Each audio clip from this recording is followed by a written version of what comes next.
I was a child that grew up in a single-parent family home. I'm a first-generation graduate. Certainly had some challenges within my life that really shaped who I was going to be in the future. And I would say that what you learn in the Y and what I learned through life in younger years is that you can make mistakes and you can fail and things can be bad, but what you choose as your path is really your choice.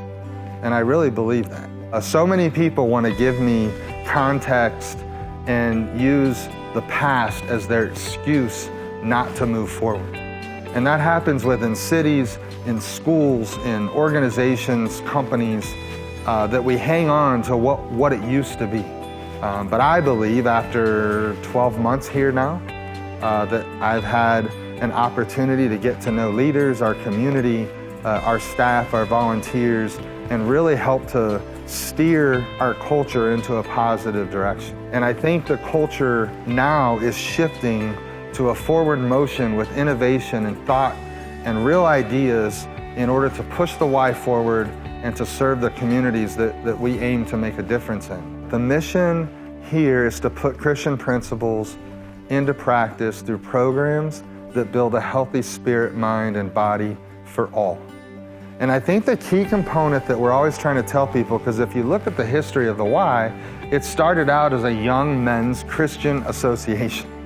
And now we refer to ourselves not just as the YMCA, but as the Y. And the mission is still just as relevant today, but in modern times and in a time that we're trying to be diverse and inclusive and make sure that everybody has access, I try to remind people that we're not an organization of Christians.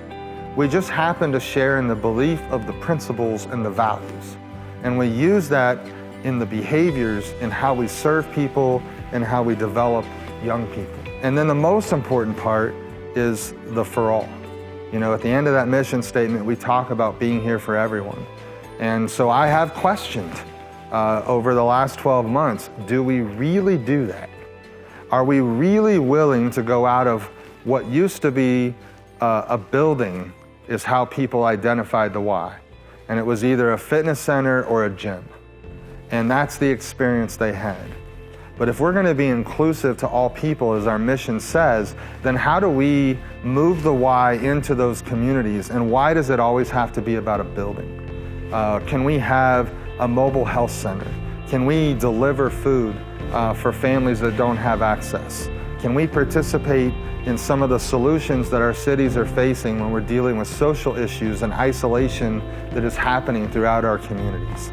Can we help schools who are lacking support staff right now and help them in education? Can we provide childcare so parents can get back to work? And we don't have to do that by owning a building. So for me, the mission to be inclusive and to really meet who we are as an organization, we have to think differently, we have to reinvent ourselves, we have to gain partnerships and create a new momentum that gets people excited about the Y once again. You know, it's interesting because we're not just Fort Worth, and that's probably a little bit misunderstood in this community. We're in 12 communities, and we have another 6 or 7 communities that would love to see a YMCA in their area. We serve 4 counties. We have a lot of YMCAs in Tarrant County and the Fort Worth area, but we're in Hood and Joshua, you know, Parker and Johnson and other counties throughout the whole North Texas region. So the Y of Fort Worth is really about strengthening community throughout all of our region and really embracing people. And what I always say is we need to be at the table, we need to be a partner, and we need to innovate, and we need to ensure that we uphold this mission that all people have access to the work that we do. And now we have an opportunity for our volunteers and our staff teams to come together and allow me to make the investments necessary so that we have the support and resources that we need for the next 3 to 5 years to grow and impact our communities and our organization in big ways. It helps pay for and it helps us elevate who we are right now. We can wait, we can sit, but it will be hard if we continue to operate in a silo. We have been known to be inventors, and we have been known to be about community and engagement. Somewhere along the way, we lost that. And if I was to tell people about the why today, if they didn't know who we are, it would really just be to talk about strengthening an individual that ultimately strengthens community. That we're a place of family. We're a place where you have friends. We're a place you get invited. And we have tools to help you do that in all aspects of your life. You know, I had a senior citizen in a Y once tell me, she came up to thank me, and she said, "I just want you to know that you really saved my life." And of course, you know, I was like, you know, really, how did I do that, you know?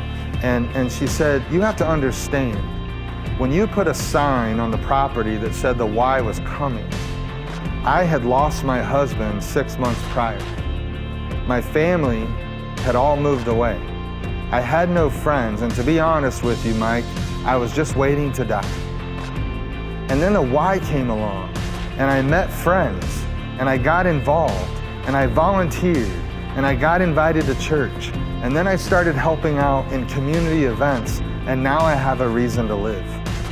And that has always been an example that I have used, because imagine if we get people so committed to their own well-being that they start to see the value in helping others. That's what I want the Y to be.